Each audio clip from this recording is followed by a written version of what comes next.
I had an automobile accident. I got hit in the interstate, changing a tire, and somebody had hit me. He was working on a semi-truck, and a driver ended up hitting him.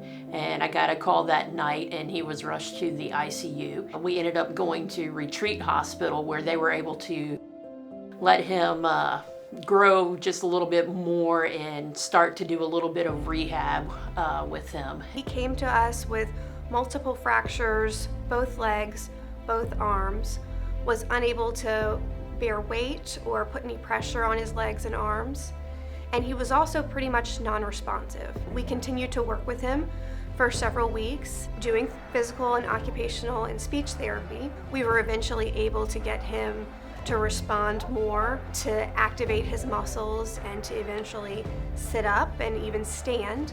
And by the time he left us, after being with us for several weeks, he was actually walking with a lot of help from the therapist, but he was walking and talking. He did amazing work in his time here before he left us for inpatient rehab. He basically went from being nonverbal, not able to eat or drink by mouth. He wasn't moving, walking, or doing anything for himself. I mean, he put in a lot of work with us.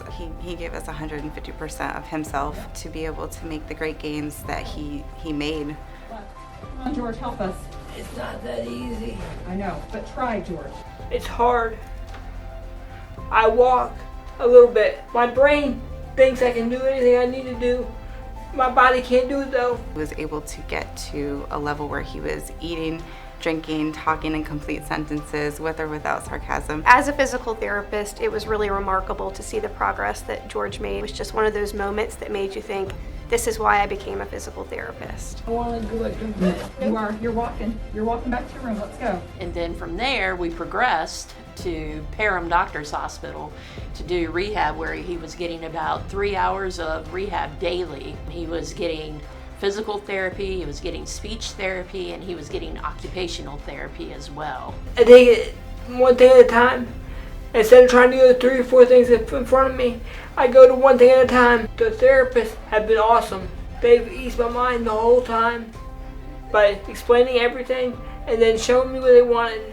You gotta do what the therapist says, no matter what you think, because they know what you're supposed to do.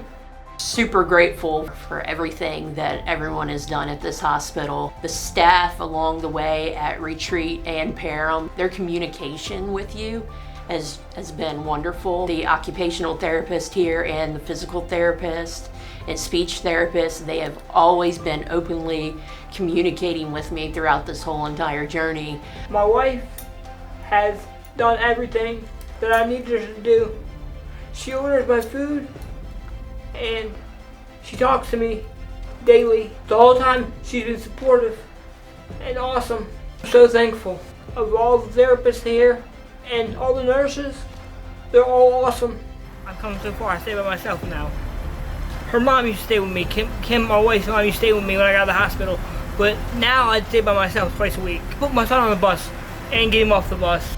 Since we've left Parham, he's been making continuous progress. We have done everything that the doctors told us to do here when he was released. He's still doing physical therapy, OT, and speech, and he is making progress every single week. We're seeing changes. This is definitely something that you wouldn't usually see from somebody that has been injured as severely as he was, but his determination is what's keeping him going. We've been staying in contact with everyone here at Parham and Retreat. We went out to dinner with a couple of the ladies the other night, so this team really feels like family to us.